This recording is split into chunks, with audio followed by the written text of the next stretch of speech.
Hello and welcome. अगला question है हमारे पास, discuss the rule relating to damages in India. ये क्वेश्चन हमारे पास यूपी सीजे 2012 और जेजेएस 2014 में पूछा गया है।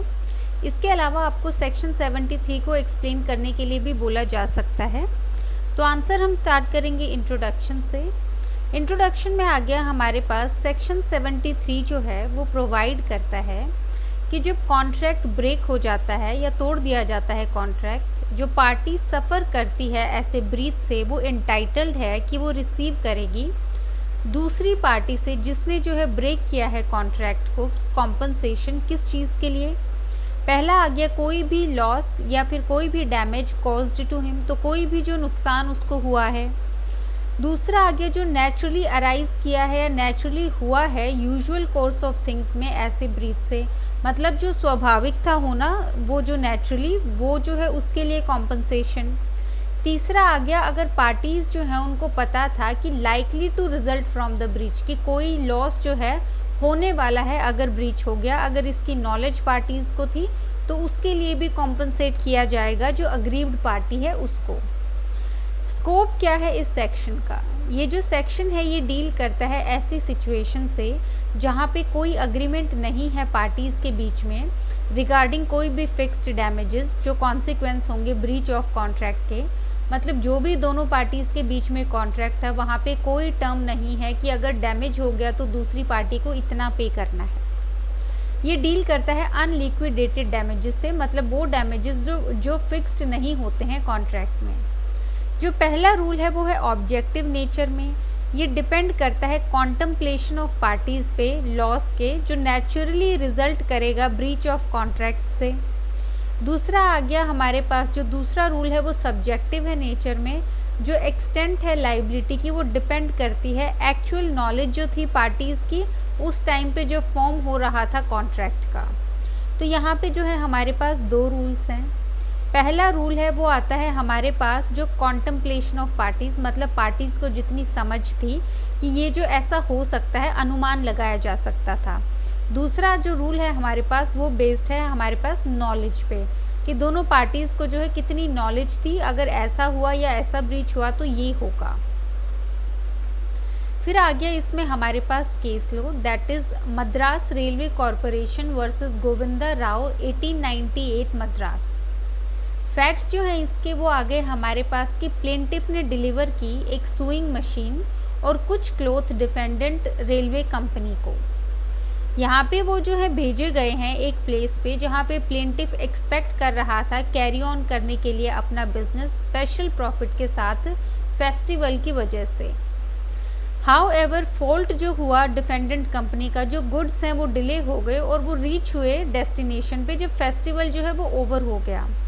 तो यहाँ पे हमारे पास जो फैक्ट्स हैं वो ये है हमारे पास कि जो प्लेंटिफ था उसको जो उसने डिलीवर करे एक सुइंग मशीन और कुछ क्लोथ्स जो हैं डिफेंडेंट रेलवे कंपनी को, ये जो है सेंड किए जाने थे उस प्लेस पे, मतलब रेलवे कंपनी को इसने दिए कि यहाँ पे जो रेलवे के थ्रू जो है वो सेंड किए जाएं एक प्लेस पे जहाँ पे कोई फेस्टिवल हो रहा था और प्लेंटिफ को वहाँ पे जो है अपना बिजनेस सेटअप करना था, या आप लगा लीजिए एक स्टॉल जो है सेटअप करनी थी।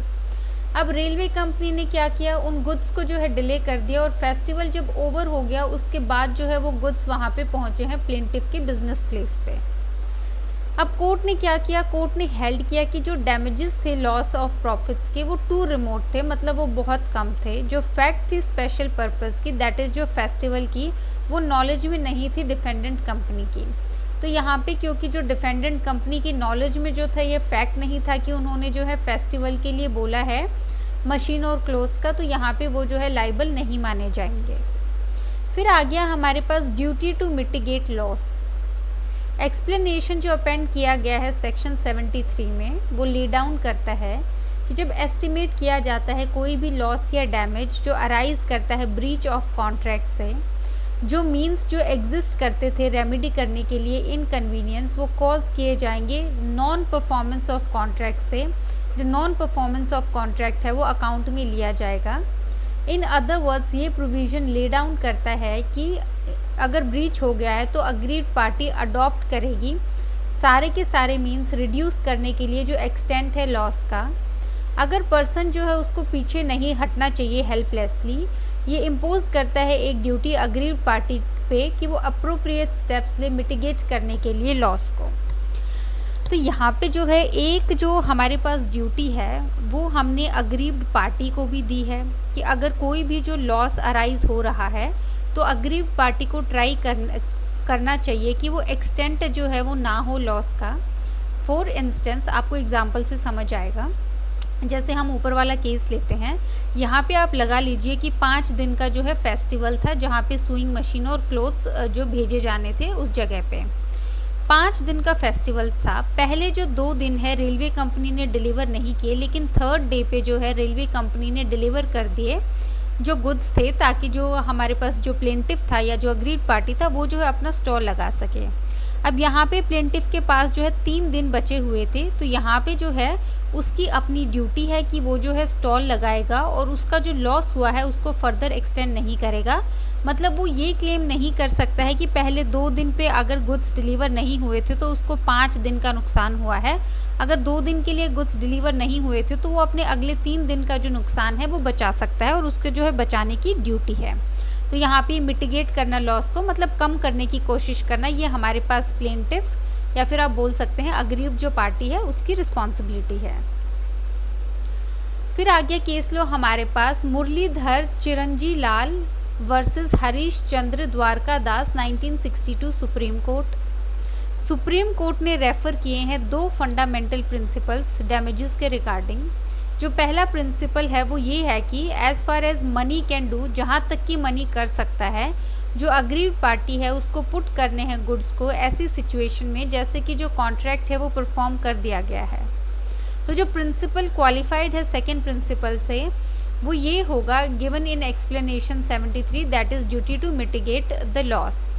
तो यहाँ पे अगेन यहाँ पे जो है इस केस में अगेन हमारे पास जो है अग्रीव्ड पार्टी को रिगार्डिंग बताया गया है कि यहाँ पे अग्रीड पार्टी की रिस्पॉन्सिबिलिटी है। यहाँ पे 2 रिस्पॉन्सिबिलिटी हैं हमारे पास। पहला कि वो जो गुड्स थे उसको ऐसी सिचुएशन में रखना है जैसे कि जो कॉन्ट्रैक्ट है वो परफॉर्म हुआ है। दूसरा आगे उसको मिटिगेट करना है लॉस को, मतलब फर्दर लॉस जो है वो नहीं होने देना है, उसको वहीं रोकना है। कंक्लूजन क्या है इसमें, हमारे पास जो ड्यूटी है मिटिगेट करने की लॉस को वो वही होगी जहाँ पे मीन्स अवेलेबल हैं जो ब्रीच के टाइम पे एंड नॉट देयर आफ्टर। तो जहाँ जब ब्रीच हुआ था हमारे पास उस टाइम पे जो मीन्स अवेलेबल थे उनके रिगार्डिंग पे ही जो है मिटिगेट करना है लॉस को। ये नहीं है कि 5 दिन का फेस्टिवल्स था तो वहाँ पे जो है मीन्स अवेलेबल नहीं थे, मतलब कि जो टेंट वगैरह था वो पीछे रह गया है और क्लोथ्स जो हैं वो वापस आगे आ गए हैं। तो यहाँ पे अगर मीन्स नहीं है उनके पास और वो मिटिगेट नहीं कर पाते हैं लॉस को, तो यहाँ पे जो है अगेन जो डिफेंडेंट है वो लाइबल होगा। अब इस क्वेश्चन में जो है 2-3 बातें ध्यान रखने वाली हैं। पहले ये कि हमने 10-15 मार्कर के हिसाब से किया है। ये जो क्वेश्चन है जनरली नहीं पूछा जाता है, ये सिर्फ 2 स्टेट्स में ही पूछा गया है। सेक्शन 73 को जो है आपको एक्सप्लेन करना है।